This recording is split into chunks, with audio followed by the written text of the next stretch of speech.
امبر بیل، تحریر حمیرہ احمد۔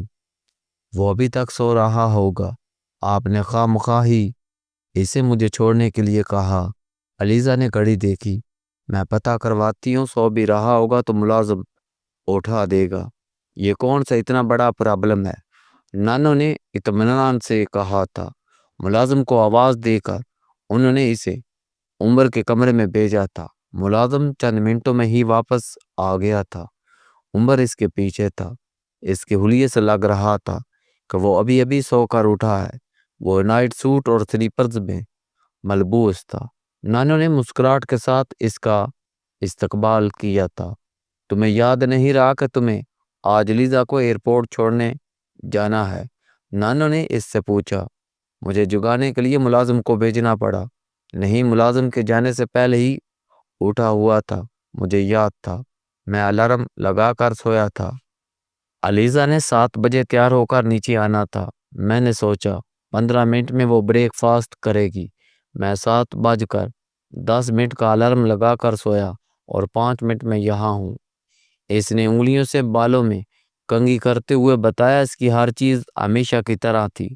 نانو اس کی بات کے اختتام پر کچھ فخریہ انداز میں علیزہ کی طرف دیکھ کر مسکرائی تھی۔ وہ کچھ کہہ بغیر نظریں چرا گئی۔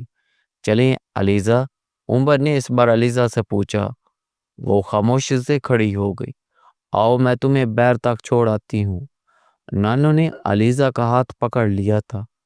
عمران کے آگے چلتے ہوا بیر نکل گیا۔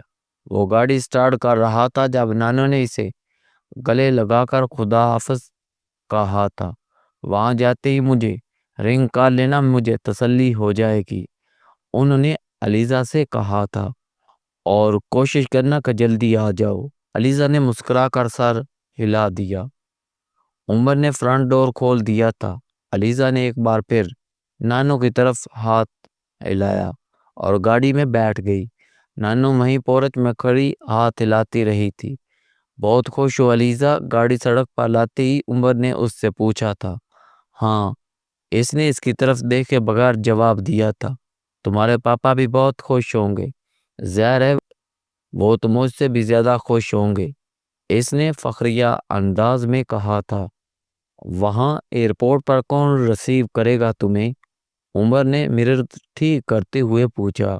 ظاہر ہے کہ پاپا ہی ریسیو کریں گے، اس نے بے اختیار جھوٹ بولا تھا۔ تمہارا پاپا کافی سال کے بعد آئے ہیں پاکستان؟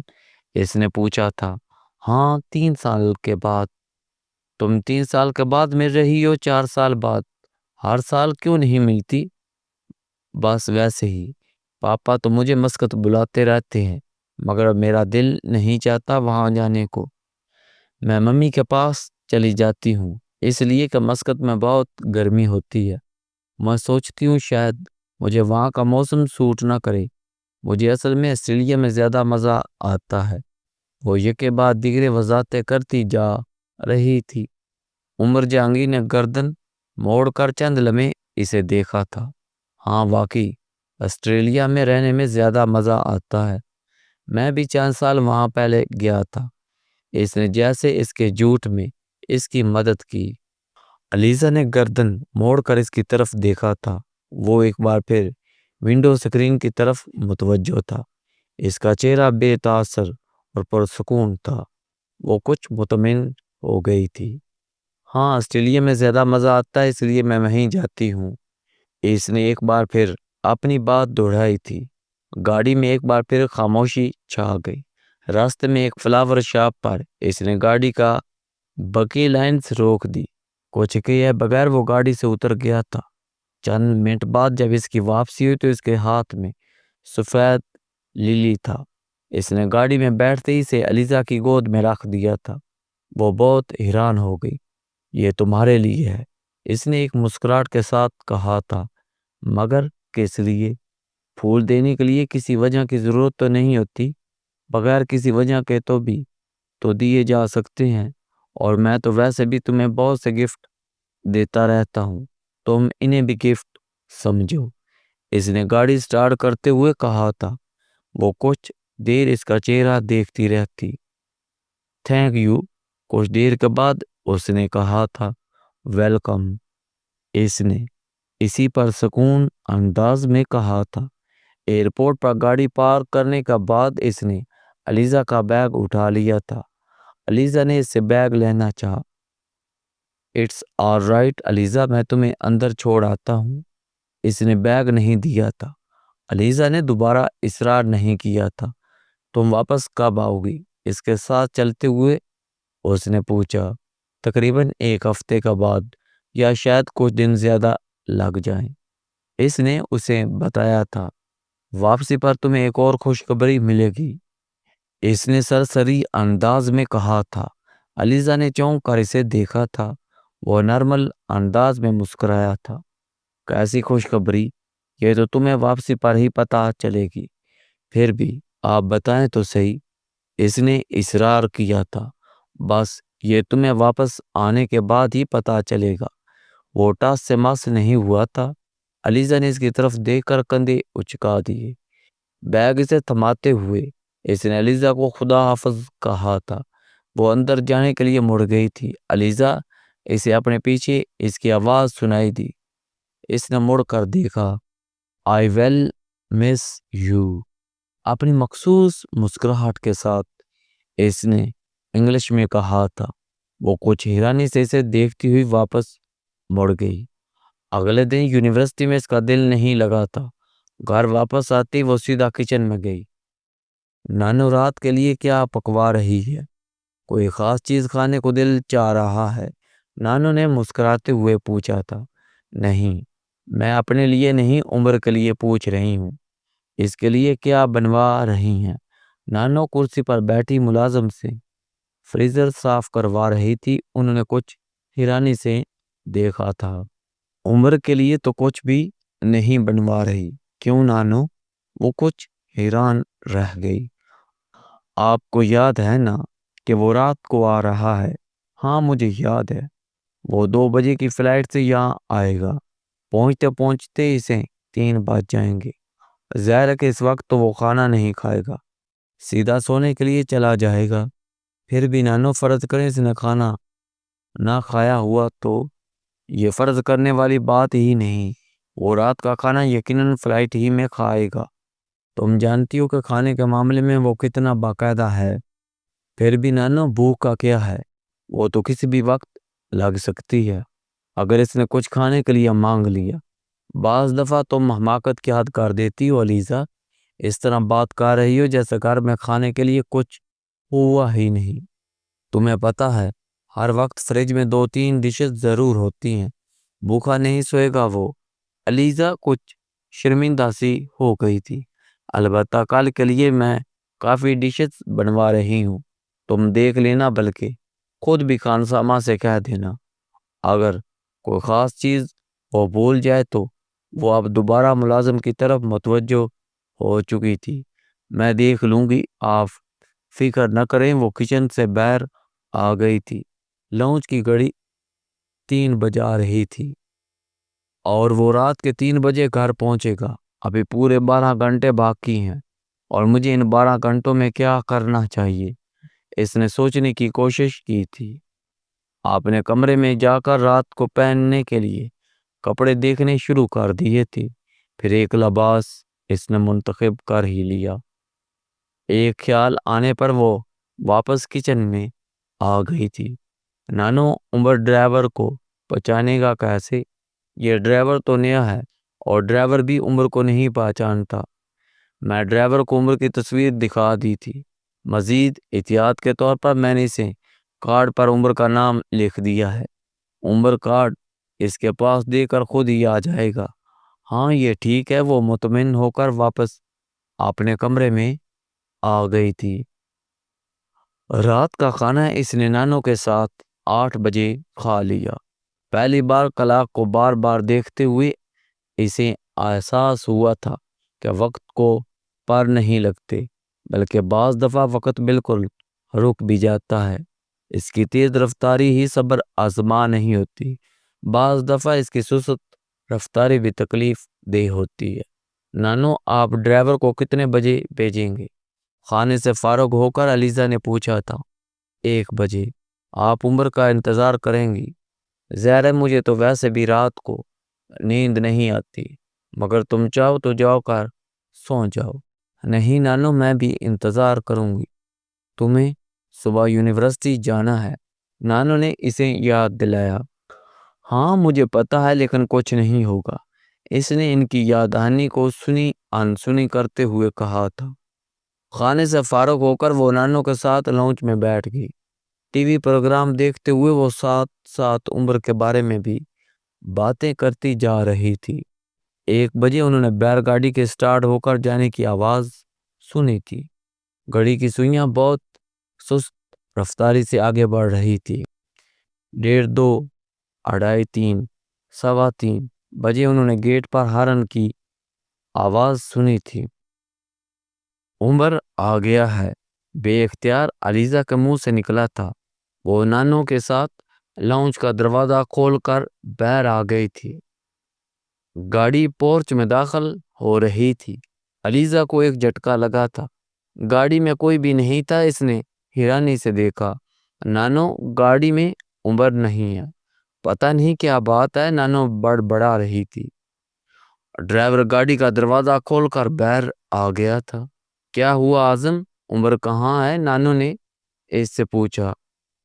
وہ جی فلائٹ کینسل ہو گئی ہے موسم کی وجہ سے۔ کیا فلائٹ کیسے کینسل ہو گئی؟ مجھے تو عمر نے کوئی اطلاع نہیں دی، اگر ایسا کچھ ہوتا تو وہ مجھے بتاتا، تمہیں کوئی غلط فہمی ہو گئی ہے، نانو نے فکر مندی سے کہا تھا۔ نہیں جی، میں نے تو انکوائری کاؤنٹر سے پتہ کروایا تھا، آپ بے شک خود ہی فون کر کے پتہ کر لیں، میں نے تو کچھ لوگوں سے بھی پوچھا تھا، انہوں نے بھی یہی کہا تھا۔ نانو ابھی بھی بے یقینی تھی۔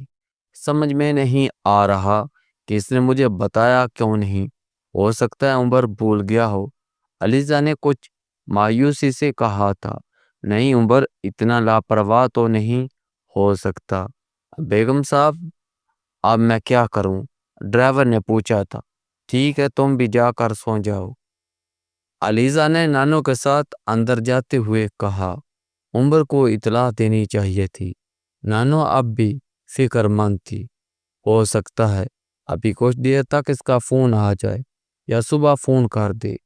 علیزہ نے نانو کو پسند تسلی دی۔ ہاں ہو سکتا ہے، اب آپ سو جائیں نانو۔ ہاں میں تو سو جاؤں گی، تم بھی جا کر سو جاؤ۔ وہ سر ہلا کر وہاں سے ہٹ گئی۔ وہ بے دلی کے ساتھ اپنے کمرے میں آئی تھی، اس کی آنکھوں سے نیند مکمل طور پر غائب ہو چکی تھی۔ وہ چن چلا رہی تھی، کیا فائدہ ہوا اس طرح آنکھوں کی طرح انتظار کرنے کا؟ نانو ٹھیک کہتی ہے، بعض دفعہ کہ میں واقعی حد کر دیتی ہوں حماقت کی۔ اس کی آنکھوں میں ہلکی سی نمی آ گئی تھی۔ عمر کو نہ آنے پر اطلاع تو دینی چاہیے تھی، اسے سوچنا چاہیے تھا یہاں سب لوگ اس کا انتظار کر رہے ہوں گے۔ وہ اپنے کمرے سے باہر نکل آئی تھی، بے اختیار اس کے قدم عمر کے کمرے کی طرف اٹھ گئے تھے۔ کمرے کی لائٹ جلا کر اس نے چاروں طرف نظر دہرائی تھی۔ اسے کمرہ یکدم بہت اداس لگنے لگا تھا۔ کچھ دیر پہلے مکمل نظر آنے والی ہر چیز یکدم نامکمل نظر آنے لگی تھی۔ وہ کچھ اور دل گرفتہ ہو گئی۔ کمرے میں رکھی تازہ پھولوں کی ارینجمنٹس کو لے کر وہ بیڈ پر بیٹھ گئی اور اس نے انہیں دوبارہ ترتیب دینا شروع کر دیا۔ چند منٹوں میں یہ مصروفیات بھی ختم ہو گئی تھی۔ اس نے انہیں نئی جگہوں پر رکھا تھا، مدھم آواز میں سینٹر یو آن کر دیا۔ کل کمرے کی صفائی کرواتے ہوئے بھی وہ یہی کیسٹ سن رہی تھی۔ برائن ایڈمز کی خوبصورت آواز کمرے میں لہرانے لگی تھی۔ اگر وہ آ جاتا تو اس وقت یہ کمرہ اتنا اداس اور اکیلا نہ ہوتا۔ وہ لاشعوری طور سے ایک بار پھر اس کے بارے میں سوچ رہی تھی۔ ریک بھی پڑا ہوا تھا، ایک ناول اٹھا کر وہ بیڈ پر بیٹھ گئی تھی۔ وہ جیسے کمرے کی تنہائی اور اداسی کو دور کرنے کی کوشش کر رہی تھی، جیسے عمر کی کمی کو پورا کرنا چاہ رہی ہو۔ ناول پڑھتے ہوئے اس نے سوچنے کی کوشش کی تھی، وہ اس وقت کہاں ہوگا؟ اور کیا کر رہا ہوگا۔ وہ جہاں بھی ہوگا سو رہا ہوگا۔ فوراً اس کے ذہن میں ابھرا تھا، اور یہاں پر لوگ اس کے انتظار میں جاگ رہے تھے۔ اس کی خفگی میں کچھ اور اضافہ ہو گیا تھا۔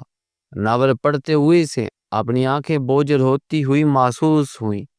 آنکھوں کو بند کر کے اس نے آنکھوں کو کچھ آرام پہنچانے کی کوشش کی تھی۔ دوبارہ آنکھیں کھولنے کی اسے کوشش ہی نہیں کرنی پڑی۔ وہ سو چکی تھی۔ جس وقت دوبارہ اس کی آنکھ کھلی تھی تو کمرے میں سورج کی روشنی پھیل چکی تھی۔ آنکھیں کھول کر وہ کچھ دیر تک وہ یہ سمجھنے کی کوشش کرتی رہی کہ وہ ہے کہاں۔ پھر یکدم وہ جان گئی تھی کہ وہ کہاں ہے۔